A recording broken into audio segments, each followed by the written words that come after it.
Yeah, I call this meeting to order. Welcome everyone to the Tuesday, October 12th, regularly scheduled meeting of the Utility Service Board. Mr. President, Mr. Eman, we'll need to appoint a president for the meeting. So you'll have to probably ask for volunteers and a vote, or a volunteer and a vote. I'll move Jeff Eman as our president pro tem. Is that right? I accept the nomination. All in favor, say aye. Aye. Aye. Is that sufficient, Vic? Did you vote, Jim? I did. Okay, and then it's sufficient. Thank you. Take it away, Jeff. All right. I'm glad I made it tonight. First order of business is the approval of the minutes from the September 27th meeting. Do I have a motion regarding the minutes? So move. Second. All right. We have a motion and a second. All in favor of approving the minutes from September 27th, say aye. Aye. Aye. Any Aye. nays? Thank you. Okay. Excuse me, Jeff. Usually Latrina calls the roll. Oh, So that's fine. I will call the roll for the minutes. Thank you. All right, Parmenter, Yes. Sherman, Yes. White, Yes. Heeman. yes. Thank you. Thanks for the help. Next up, we have approval of the claims. First is the standard invoices this month totaling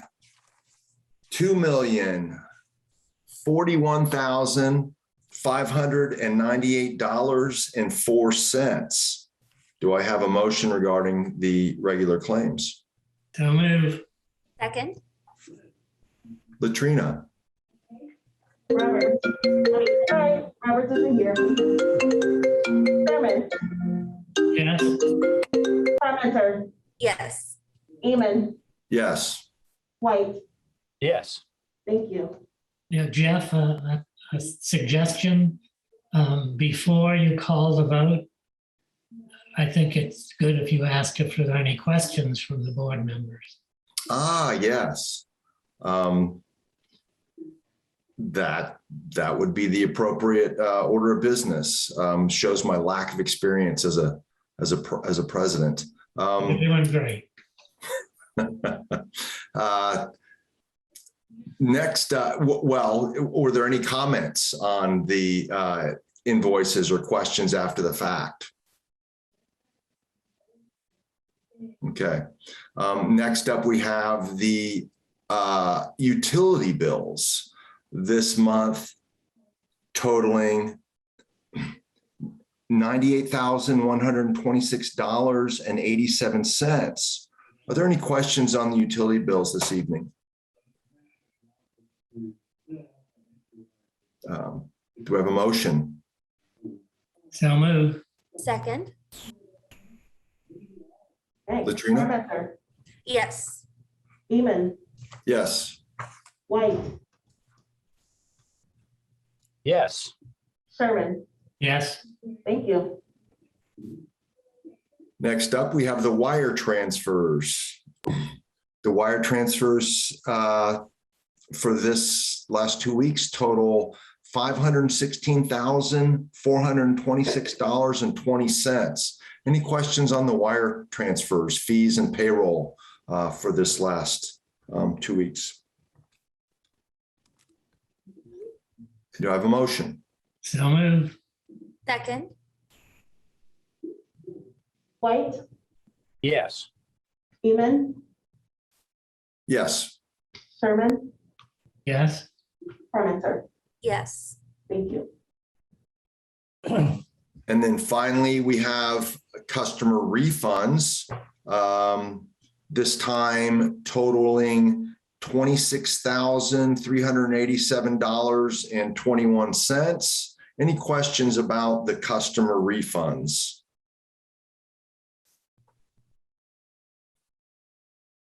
I have one. For the Indiana University, it says refund credit on account after final bill. So I imagine we have several different accounts with Indiana University, presumably. That's correct. We have about 250 accounts with them. Okay. And this one is for, I would have to look it up specifically, but that's okay. I was just curious. Jeff, I might take a stab. It could be one of our rental homes. There's so many different properties that probably have separate meters that could be something like that. That makes sense. Okay, Latrina, do we have a motion? I'll move. Second, And Latrina, please call the roll. Seaman, Yes. Parmenter, yes. Sherman, Yes. White. Yes. Thank you. Thank you all. Next up, we have approval of the consent agenda for a total of $16,391.61. Vic Kelson. Good evening, everyone. This is Vic Kelson, Utilities Director. I have confirmed that this is indeed the correct consent agenda this week. As Jeff said, it totals $16,391.61. Item A is to EQ Industrial Services for $10,000. This is the first amendment of a contract for the removal of hazardous waste from CVU facilities. Item B is to Rehab for $30,128.68 for repair of air compressors at the Monroe plant. Item C is Springfield Electrical Supply for $2,500. This is for troubleshooting variable frequency drives at the Dillman wastewater plant. And the last is to Hawk Incorporated 76293 for annual maintenance on the spectrophotometer at the Butcher Pool plant. Would any board member wish to take any of these up individually? Hearing none, if there's no opposition, the consent agenda will be approved as recommended by staff. Hearing no opposition, the consent agenda is approved. Thank you. Thank you, Vic. Next up, we have a bid opening for the Deer Park Devon Lane Stormwater Project. Wow, big, long history for this one. Look forward to hearing about it from Phil Peden. Thank you. Yes, Phil Peden with the engineering department, finally getting to the bid opening phase of this project. It's for a detention pond in Deer Park and some stormwater improvements downstream to relieve some flooding and storm sewer issues in that area. It looks like our engineer, Katie Stein, is also on here. If you have any further questions, we received one bid from Reed and Sons, and I'll go ahead and open it at this time.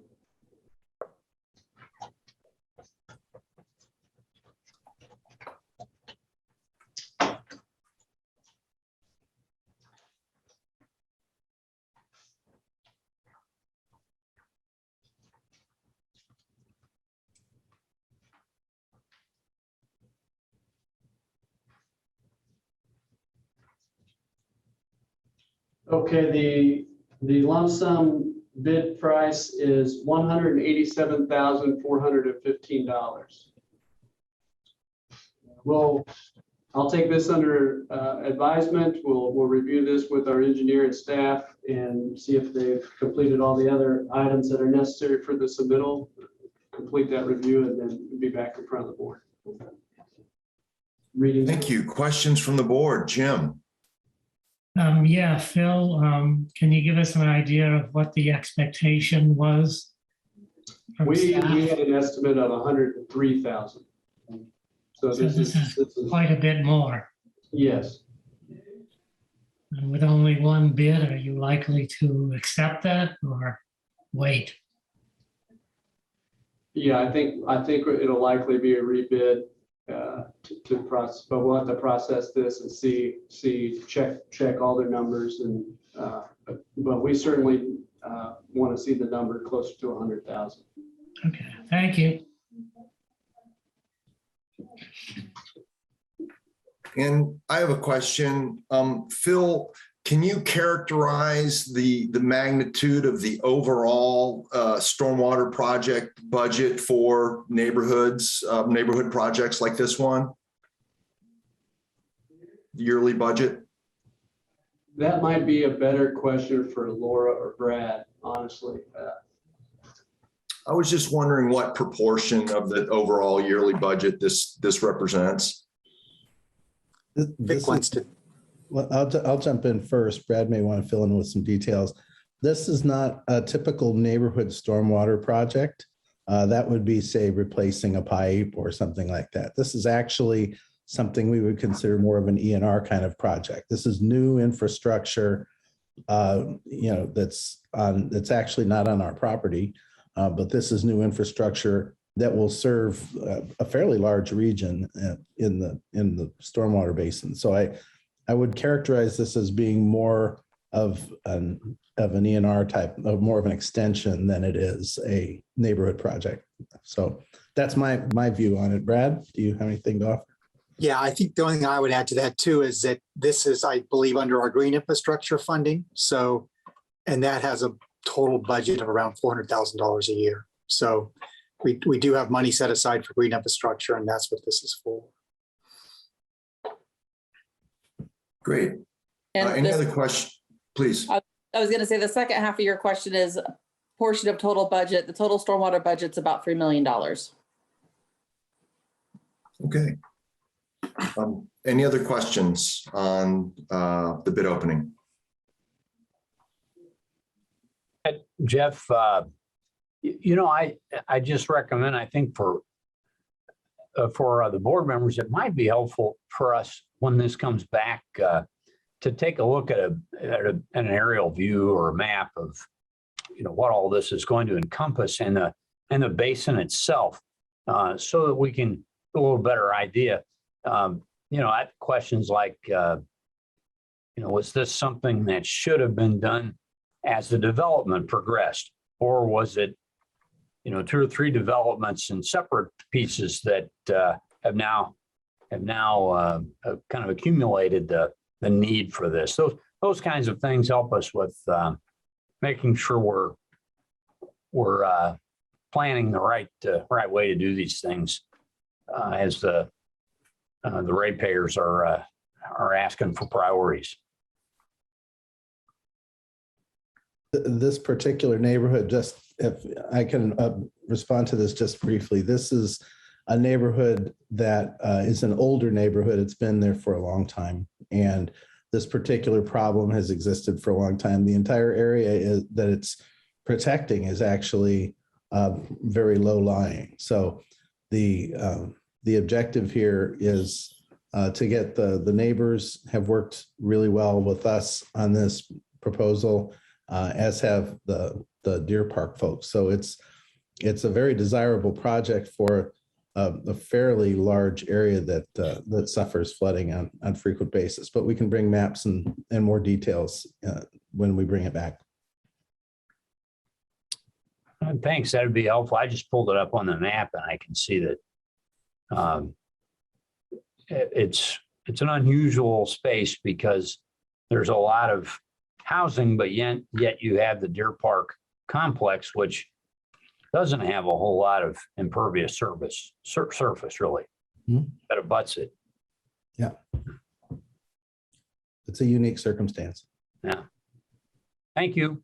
We've had a lot of help from the neighbors and a lot of community support and for this as well. I can imagine.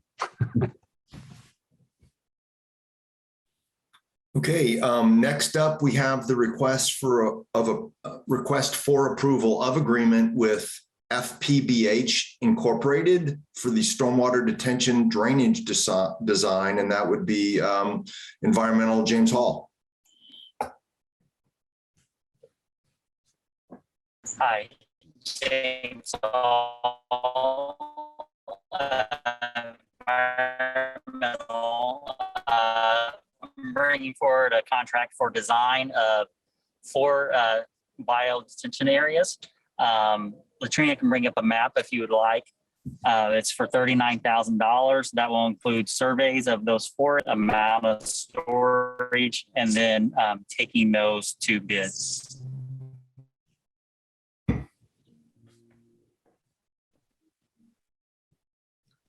Well, yeah, that'd be great if we can, fairly quickly see a map of the locations. That'd be excellent.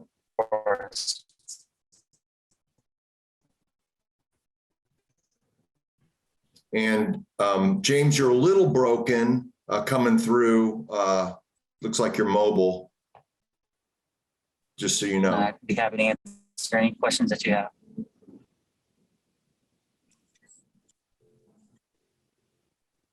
Trina, can you pull that up, please?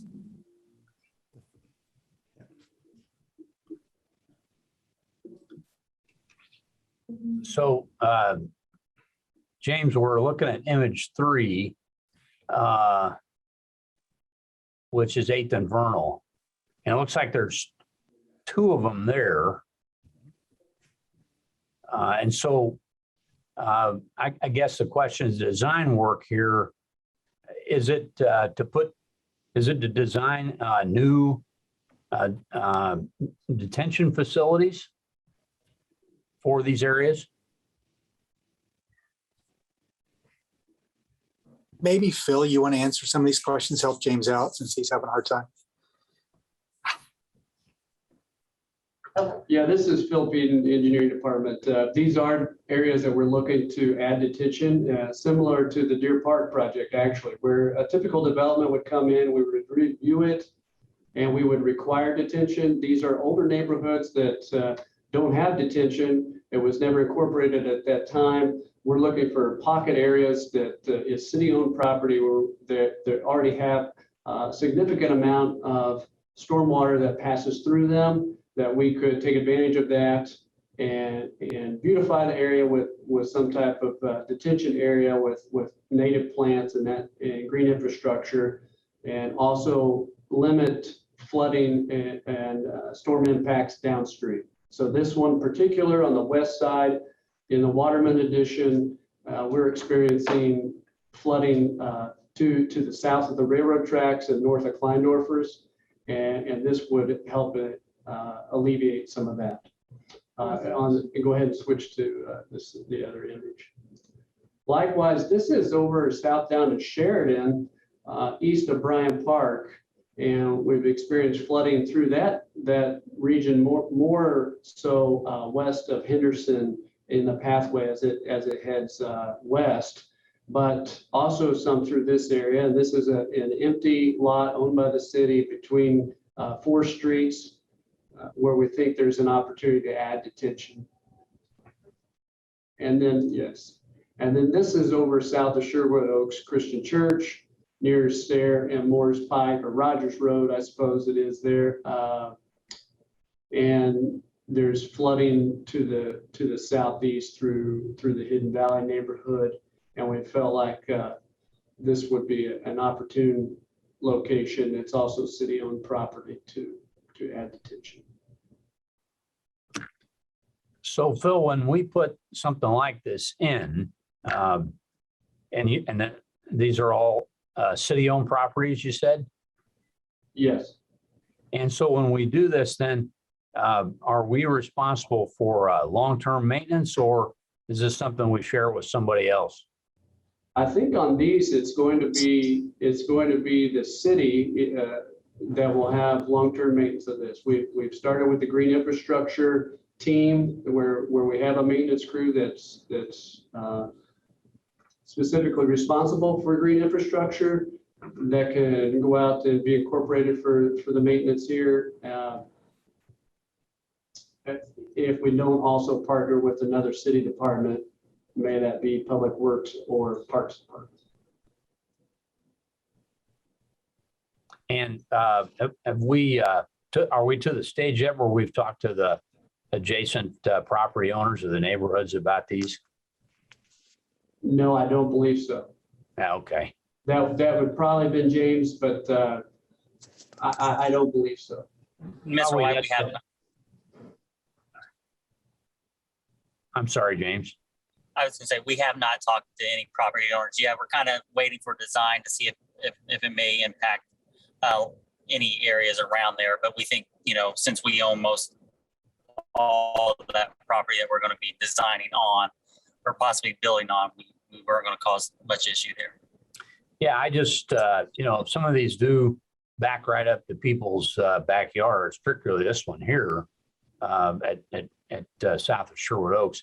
And, whenever you put these in and there's concern about access to them or, those kind of things. So helping explain the need and all of that's probably a good thing as we work our way through this. Yes, sir.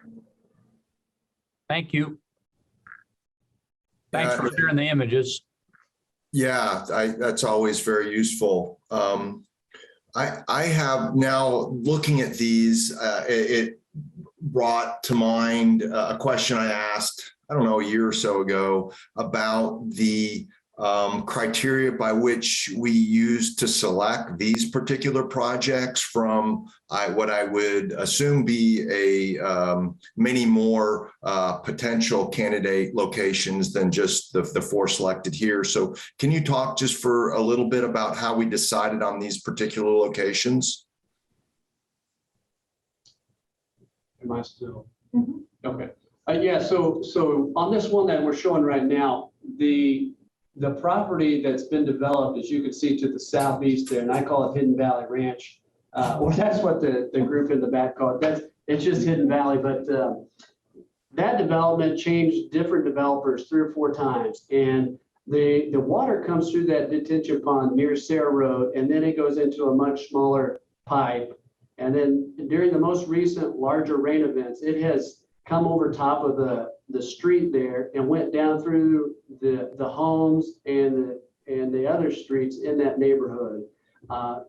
And so this seemed like an opportune location once we recognized it to be city property to make a correction upstream so that it might relieve some of the pressure there. When you look at, again, Sheridan Shout Downs, we were getting drainage complaints over off of Palmer and Dodds and that area to if you go to image 2, it'd be west of the park, but several drainage complaints in that area, and just recognize that there's a location here. And we didn't, at least I didn't anyway, look at the whole city as a whole and look at every city-owned property and check to see that. These were where we responded to complaints during large rain events where flooding was occurring, and then looking upstream. So these were ones that seemed to be a higher priority based on flooding that was occurring downstream. Likewise, during the most recent large rain events, when we're driving around town trying to see the system and what's happening, we were over at West 8th. We saw 6th Street completely flooded around a home. Only the home was visible, none of the front yard, and recognized that area as an area that could really use detention. Recognized the 2 city-owned properties nearby, as well as I think we recognized one because we were out completing a stormwater grant in the area. Okay, so, I hear that complaints and visual inspection of, conditions where there's flooding are both important criteria. But I ask the question because it seems like if there is a way to consider the benefit of what's going to be what the expected result of these different projects are, it may be that we're able to affect great change with a particular project that will impact that flooding or those complaints in some significant way, or there might not be. So if there's a way to evaluate the effect of the project, I mean, that from my perspective, given what the potential cost of these, given what the engineering study is. If we take that to be 10 or 15%, we're talking about on the order of $500,000 for these projects. And it would just be good to know the relative benefit that we expect to accrue from doing this work. Yeah, and Mr. Eman, I'll answer. Part of the design work is also to look at that the basin and kind of analyze how much water is coming in there, and then kind of tell us the storage, the volume and how it's going to reduce the rate of discharge into those areas that Phil were talking about downstream. So that is part of the contract too, based on the water down as it comes through there. Okay, good. I know that we did that for the pond, the Deer Park Pond. I'm aware of those studies, and we understand exactly the benefit we expect to receive there at that choke point at the end of Devon Lane, between there and the corner of Nancy and Ruby. So yeah, it'll be good to know what we expect from these other projects. The other thing is, on this particular location, I know there's a lot of restoration, ecological restoration, removal of invasive species, a lot of work that's been done there by Kathy Myers and other people, volunteers. And so I'm hoping that you guys are coordinating with Parks and Rec on whatever work you plan to do on that particular lot, where I used to pick mulberries as a kid, by the way. Yeah. Our MS4 coordinator, she is in contact with Parks and Rec a lot for multiple other projects. So we're in constant contact with him. Good. Okay. Good deal. Any other, we have this request for approval. So any other questions from board? Jim. Given that these choices have been made on the basis of residents' input and complaints and the observations of significant flooding in these areas, I think it's great that we're moving toward remediation. It reminds me of the city's commitment over the years to add sidewalks where they're really needed in terms of safety of the neighborhoods, and those choices have to be made on the basis of, as Jeff mentioned, what are the costs, what are the benefits, where is it needed most? And you do a little bit of this every year, and I remember when we first started those sidewalk projects, I think Kirk will remember it also, that people said, well, what can we do in 1 year? It's only, $15,000. I said, look out 10 or 15 years and you tell me it didn't make a difference. So anything that we can do in regard to this is going to be a benefit to the residents. Thank you, Jim. Any other comments from the board? Questions, comments? Okay, do we have a motion for this item? So move. Second, Latrina? Parmenter, yes. Seaman, Yes. White, Yes. Sherman. Yes. Thank you. Thank you. Next item of business is old business. Any old business from the board? Any old business from staff? None. New business from the board? New business from staff? None. Subcommittee reports? There were no subcommittees. Thank you. Staff reports? Yes, I have a couple. The first one is we have one new employee to announce. This is our new assistant GIS coordinator, whose name is Megan Blair. So welcome aboard, Megan. We don't have any new retirees or licenses this time. So I will move on to the other news, which is rather bigger news.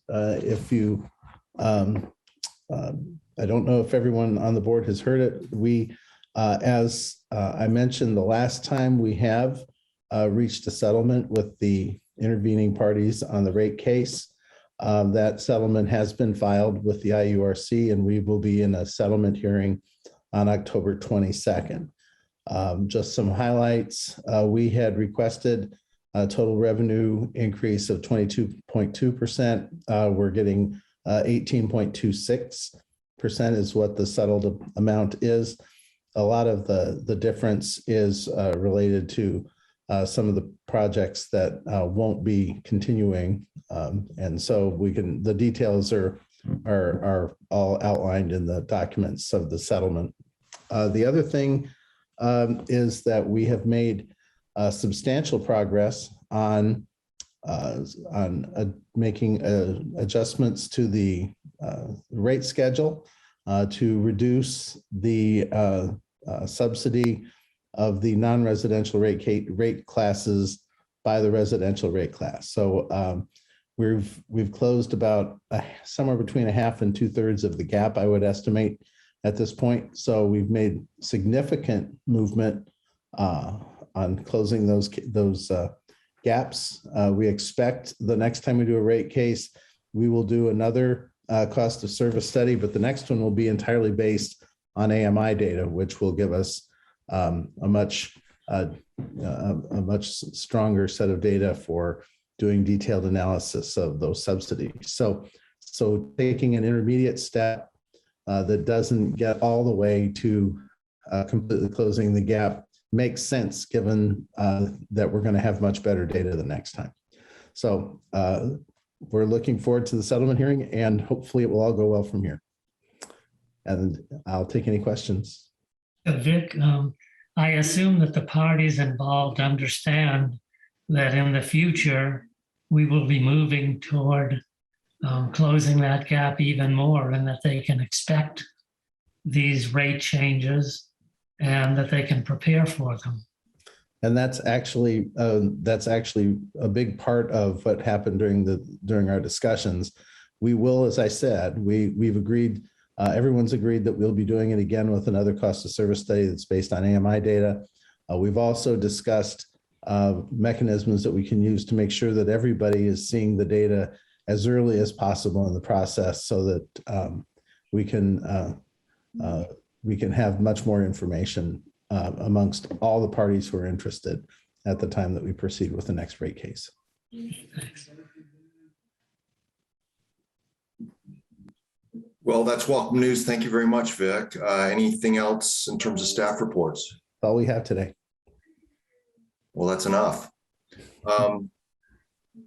Then finally, any petitions or communications from the public? And this would include anything we need to hear, questions or anything posted on Facebook, or people on Facebook that want to share something? There are none. Okay, then I think it's time for a motion for adjournment. So move. Thank you all very much. I'll look Thanks, forward everyone. to when I can be back here in December. Glad to be here tonight. Good night, everyone. Right. Thanks, Jeff.